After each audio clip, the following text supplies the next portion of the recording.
Welcome to the topic GraphQL. So GraphQL is a data language and it is server-side language to fetch data from server. So it has declarative style and documented style. So the client can specify the schema in declaratively and in documented style, and so we can easily refer at the definition of capabilities of that API by looking at schema. So the GraphQL language, there is three root data types, and that is query, mutation, and subscription. These are the root data types we use for defining a capabilities of GraphQL API. Another component in GraphQL server is resolver. So resolver and data source.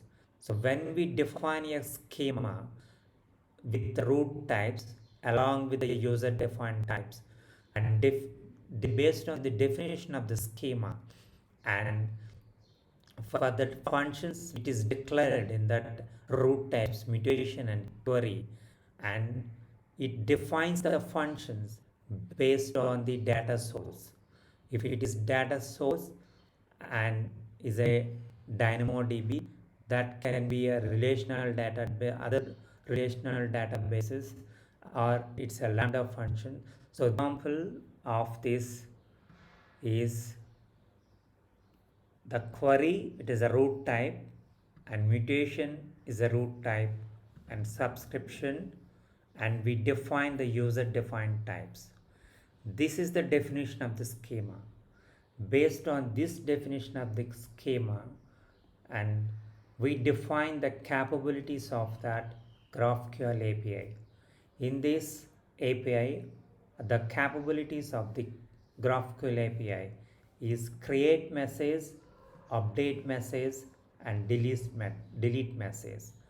And we can query a message based on the ID, or we can query list of the messages and including pagination.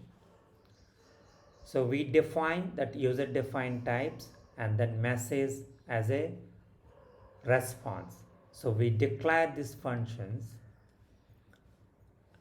and so GraphQL is attached to a data source to it.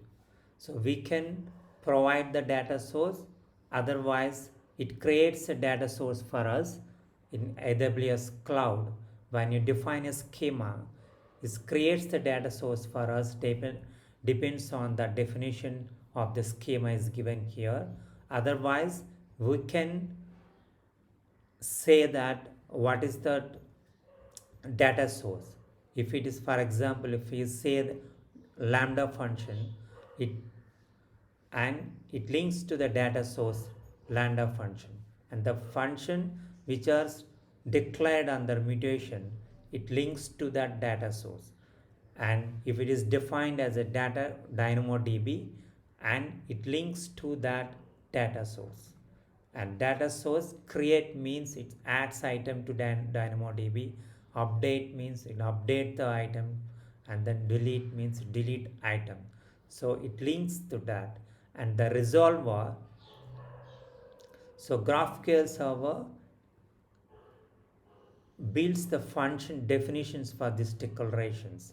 And so resolver, so when client calls these APIs, and these are exposed as endpoints to the client, and client call this API, and that resolver resolve the function which actually adds data to DynamoDB and returns that the format in which defined a message, and the same structure it returns back to the client.